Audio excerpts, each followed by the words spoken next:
time, so. And I said wrecked him. Damn near killed him. Oh, we're back. So that can only mean one thing. It's time for the Kayfabe Issues. Tonight we're going to be playing one of my favorite games. It is called Fair or Foul. I will read a thing, and our esteemed panelists will tell us if that thing is fair or foul. I'm not even going to give Gunner time to fuck up my sound. So here we go, right into fair or foul. Omega BR, Total Divas sometimes makes me not hate the Bellas quite as much. Fair or foul? Well, I'm going to say foul because I don't actually watch the program. But I do think that sometimes Bree seems to be a little more enthusiastic than her sister. Alrighty. Bree probably gets trained by her boyfriend to get better in the ring, while Nikki goes to restaurants and such with her. Though I thought we could be headed somewhere nasty with that. Okay. Alright. Gunner, sometimes Total Divas makes me not hate the Bellas quite as much. Is that fair or foul? It is fair in the case of Brie Bella. I like Brie Bella. Brie Bella's nice. At first, when I saw that Brie Bella and Daniel Bryan were hooked up, this smart in me raged because it was the Bella twins. And, well, it's the Bella twins. But, however, I have to disagree with that former sentiment, and I'd like to say that Brie and Daniel are actually perfectly fine together, and the show has made me hate her less. Nikki, on the other hand, has confirmed every single belief I have ever had about the Bella Twins. I believe the Bella Twins were both like Nikki, and so this is why I'm saying half and half. Like defense like Omega BR since 2013. Ooh, pointy. Isn't that gesture? Well, I think it's totally fair because, these shows are supposed to humanize people, so you're supposed to be seeing a better side of them.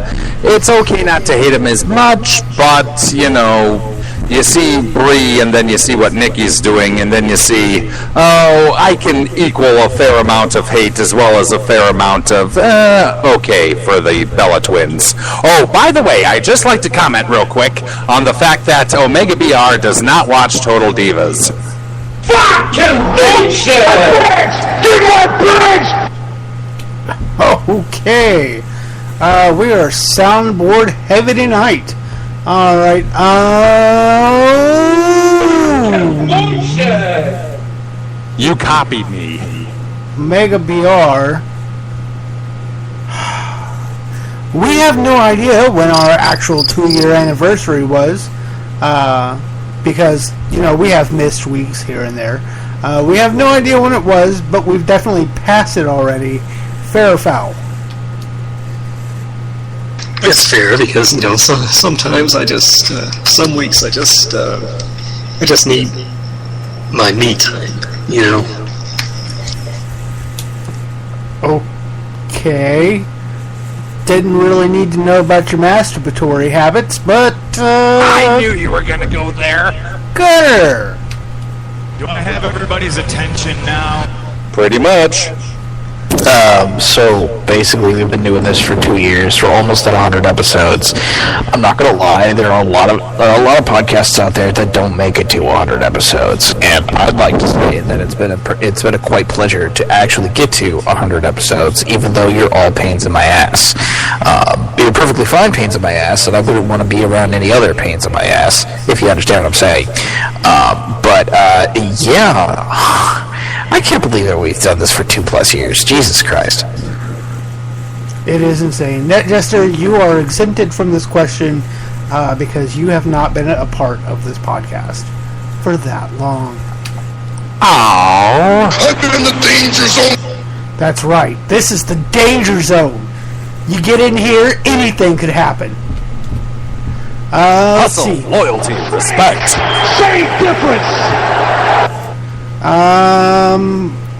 I have a cut on the roof of my mouth from Chex Mix, and I keep sticking my tongue on it, but that just makes it worse.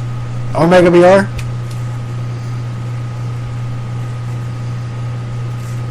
Oh, you should get bugles instead. Lord, off script much? No, let's see, keeping with the almost 100 episodes in, we have done almost 100 of these, and we have never had Curtainer or Spardot on this show. What's up with that? Well, it's pronounced Spardo. As That's probably why. Yeah. That's probably why. 10 tons of steel. We'll think about that for episode 200. Number 6 here, Omega BR. The Royal Rumble isn't far away. That's fair, because it is my favorite pay-per-view and my favorite event and everything of the year. The only problem is, everything's so disjointed right now. I can't really see... Well, actually, it might be a good thing, actually, because the Rumble takes up most of the show. You have a title match, you have a couple other matches, maybe a Divas match, and then, the Royal Rumble is the ultimate spot filler of a pay-per-view. Of course, the only question is who will actually win this year, and my money's on Punk or Bryan. My money is on a fuck finish where Punk and Bryan are both in the ring at the end of the Rumble, and then they just sit down and refuse to throw each other out, and the WWE is forced to declare 2 winners to the Rumble for the first time. This is the plot to the Hunger Games, isn't it? Lord, you needed to bring that shit up, didn't you? Now, this is a family podcast, so make love finish, if you please.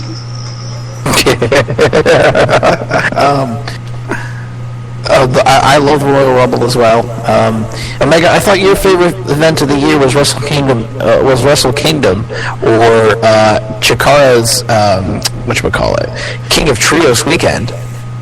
Or they don't do King of Trios anymore, and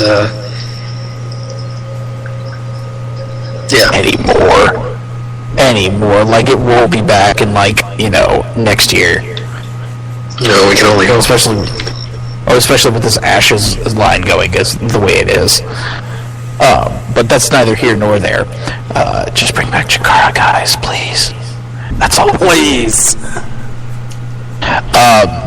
Basically, what's going on here with this Royal Rumble thing is either Daniel or Punk is going to win it, and one of them will challenge for the quote unified title at WrestleMania, and it'll be very nice. And I'm still picking Daniel Bryan over CM Punk. Just saying. And also, Wade Barrett's going to win the Royal Rumble for the 3rd year in a row. And do what with it exactly? I always pick Wade Barrett to win the Rumble. This has been a thing now since 2010, since he was in Texas. Well, he's got that wonderful new gimmick that's gonna just shoot him right to the top. Yes, we were about to... What the hell were you thinking, WWE Creative? This has got to be the stupidest thing you've come up with in a while. Implying WWE Creative thinks. Hey, if he didn't bust his elbow before Royal Rumble a year or 2 ago, he would have won the title. Yeah, I can agree with that. Anyway, I'll just quickly say that Royal Rumble not being far away is very fair. We need it to come, and we need it to be good to erase the memory of these shit-tier pay-per-views we've been having. Yes, NetJester needs it to come, and he needs it to be soon, and he needs it to be good. Yes, but enough about my love life. Anyways, so what's your next shtick? It's pretty much given that John Cena is going to main event WrestleMania as, you know what? No. We're going to change this one. The Unified Champion. This is stupid. That is the dumbest possible name they could have. All of my no, that is dumb. What is the champion supposed to be unified with? I have no clue. How about some enlightenment? Fair or foul? Omega BR. Well, you know him. Well, I think the Undisputed Champion will keep the regular WWE Championship and, speak to all the children about how it's important to eat your greens and how the environment is important and how we should totally probably do something about those wars and stuff. I meant the name, the Unified Champion. Is that not retarded? Oh, well, I just said I think it should be the Undisputed Champion. Undisputed Champion. I'll go with that. Hell yeah.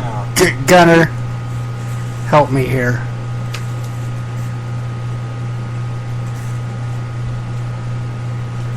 Ten tons of steel. I don't think that was any better of a help.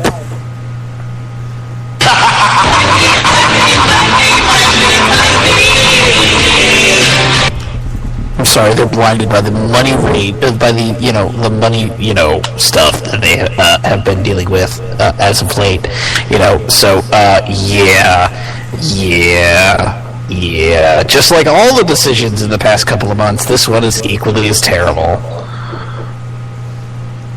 I would just like to see the unaltered data from the WWE app and see, before they, of course, altered it to have their opinion foisted upon us, what the actual voting was. That would have been nice, because the undisputed WWE champion, I thought they would have gone with. I kind of liked Smart Henry's theory that the vote was split between the undisputed WWE and undisputed heavyweight champion, and that is what allowed the spoiler unified champion to win, and it's Ralph Nader all over again. But if that were true, then we would have had him as president of the United States already. Stop. Just no. All of Hey, he's the reason. Hey. He's the reason we have neck rests. You know that, right? Yeah, I know that.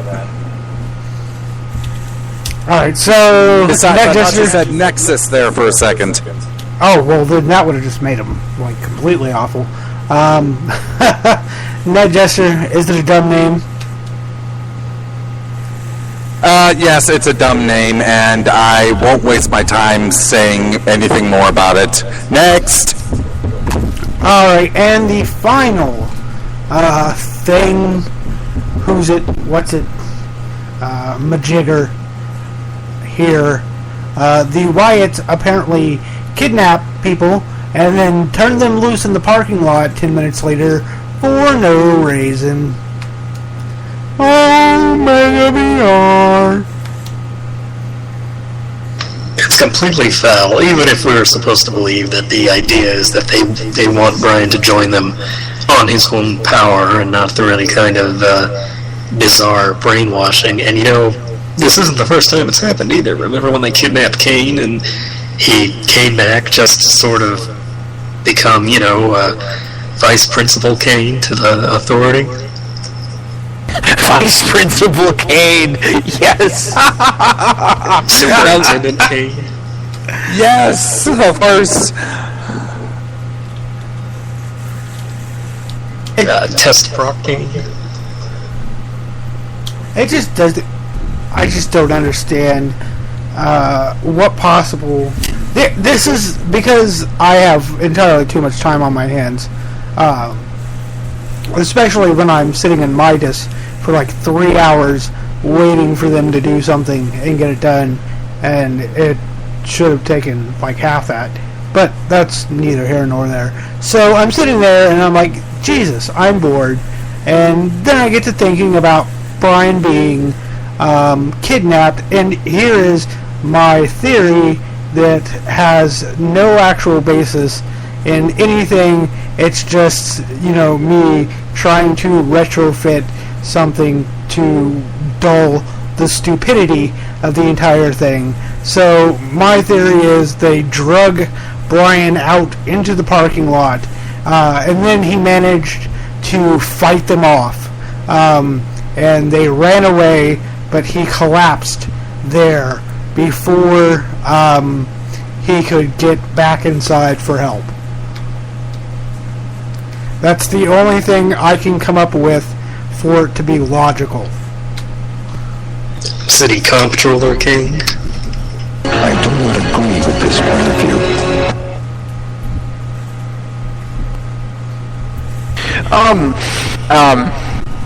I would like to see Kane do other random things. Maybe like run for office or something. That'd be kind of cool. But foul for me. So. All right, and finally, Completely off topic. Net Jester. The sooner the better. I won't add much exposition to this, except say, if you're going to do something that's going to be overturned like a week later, what relevance is this going to permanently have to the character, and whatever matches you're trying to build up for a pay-per-view you're supposed to be desperately getting us to buy? Come on, WWE!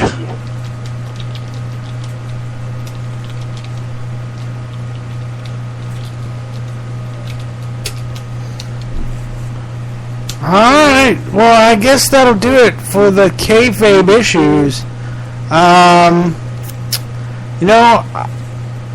I'm a little hungry right now. Dude, I am starving, as a matter of fact. I want... You know what I want? I want an eggnog milkshake. I'm in the mood for eggnog. Oh, I'm in the mood for a cherry-dipped medium ice cream cone. That's kind of disgusting. By ice cream. Not the cherry I had in mind, but let's continue anyway. Let's continue to get in the car. Yankham's paying. Drive-through. Alright, time for the Dairy Queen drive-thru, and Yankum, it is your turn to read the ratings. It is. Alright, let's see. Last week's Impact rating did 0.7 with 921,000 viewers. Holy shit. That's down from the 0.95 of the previous week with 1.19 million viewers. The episode did not crack the top 100 shows on cable, and it is also the lowest rated Thanksgiving special for TNA since they started on Spike TV in 2005. I guess that explains it though, because Thanksgiving, you just ate a big meal. You don't really want to watch something that's going to make you sick to your stomach. So SmackDown last Friday garnered 2.64 million viewers. That is down 17% from the 3.11 million that the show drew the week before. The number was still up 3% from last week's Black Friday show, which had drawn 2.57 million viewers. That's a 0.08 down a tenth from 0.9. That actually doesn't seem, because didn't the week before they were up like 17%, I think. They were up to like 17%, yes. So basically they bumped 17% for 1 week, and then they just went back to normal. So not really a big deal. We do not have a Raw rating in because apparently it is not out yet. Holiday. So no Raw rating, but we do have something special. We have the ratings for the Mrs. movie, Christmas Bounty, I believe it was called. I didn't watch it. We're going to watch it eventually, probably for our Christmas special. We will watch and talk over the top of that shitty, awful, crappy, horrible shit fest. But the 11/26, 8 p.m. Eastern Time airing of the WWE Studios film Christmas Bounty on ABC Family did, get this, a 0.3 rating with 828,000 viewers. That is less than Impact. That is less than Impact, but for that particular station, it's pretty good, and it's only less than 100,000 viewers less than what people, the amount of people that watched Impact this week. It's shit. I know you're trying to be like, yeah, it's not that bad, but no, it's bad. No, I'm not saying it's not that bad. I'm saying it's terrible. It's all right. And so finally, birthdays with Net Jester. Remember, guys, if you catch a dead person in our birthday list, send us a tweet. We might be able to give you a prize. That will be. And moving on. If that will be next week, part of winning the T-shirt, you will have to tell us what the thing in the birthdays is that we do every week, and we ask you to tweet us about. It will be a trivia question. I know there's only like 4 of you listening, but, you know, for the 4 of you, now you've got a heads up. There you go. So your chances of winning are pretty good. Now, with the birthdays, person, place, or thing, on the 4th of next week, lovely Miss Brooke Tessmacher and Sylvester Turkey. On the 5th, the legendary Dynamite Kid and the living legend Larry Zbyszko. On the 6th, Nick Bonkwickle and Olympico. On the 7th, Dean Ambrose, Ravishing Rick Rude, and Sonny. Are we sure she's not dead yet? Never mind, I'll move on. On the 8th, Jareel Clark, Michael Cole, and Jimmy Rave. On the 9th, the Olympic champion, Kurt Angle. On the 10th, S.A. Rios, Mr. Still Employed himself, JTG, El Mephisto, and Michael Shane.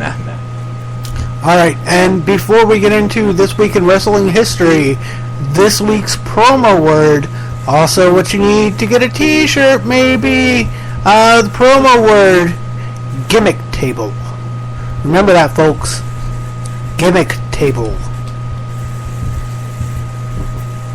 And now it is time for This Week in Wrestling with Omega BR. Excellent job with the birthdays, Netchester.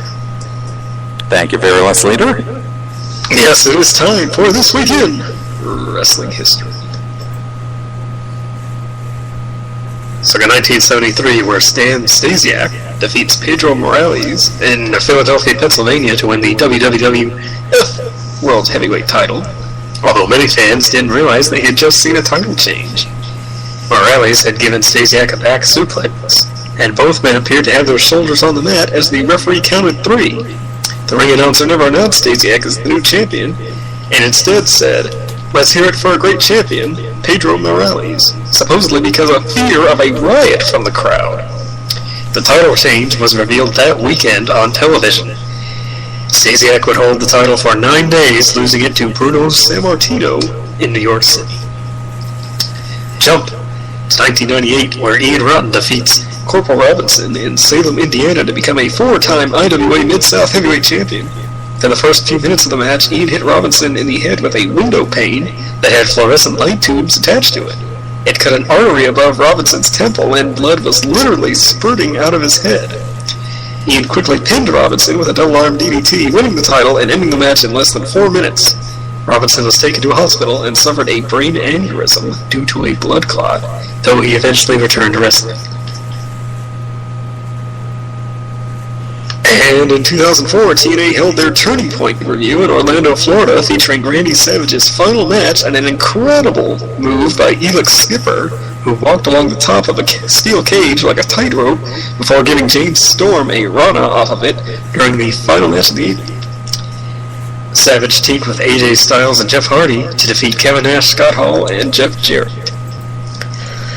And that was this week in Wrestling History. Happy trails this week. Happy trails to the Gathering of the Juggalos, the annual ICP Gathering of the Juggalos, which often features a ton of Stacked Pro Wrestling events, which I highly actually recommend watching because it's actually pretty good. And, you know, the Juggalos were in the WWF, WCW, and a whole bunch of other places. But they will be finding a new location this year, leaving its traditional home of Cave in Rock, Illinois. And also, happy trails to Caitlin. Happy trails to Caitlin's single status as she got engaged to bodybuilder PJ Braun this week. Alright, so for our last match suggestions until episode 100, what should we watch this week in wrestling Omega BR? You should go back and listen to our very first podcast.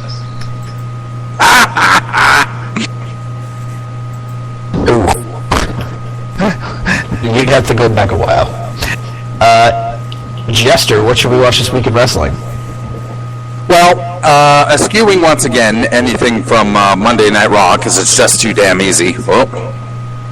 I would suggest going back and looking at something from SmackDown this past week. There was an excellent match between the Primetime Players and the Real Americans, and that sort of got overshadowed by the gastric difficulties that happened to a member of the Primetime Players, and that got a lot of buzz for some damn reason on Raw. The fakest fake vomit we've ever seen on God's green earth, and that seemed to be the most important factor during their rematch from Raw. But go watch the original match from SmackDown this past week, because it was pretty good, I think. All right, and so Yankum, what should we watch this week in wrestling? I don't know. Really.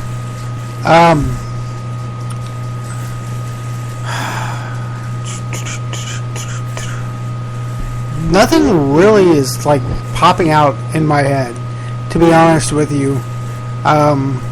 It's kind of been a lot of the SOS lately.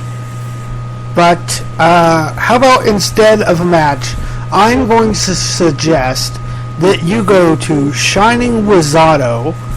That's Shining WIZADO.bandcamp.com. And you go there and you listen to, and maybe you buy a little bit of the best wrestling-related music on the face of this earth, or even in the universe. I seriously doubt even on like SETI Alpha Prime they're able to produce wrestling related music this good.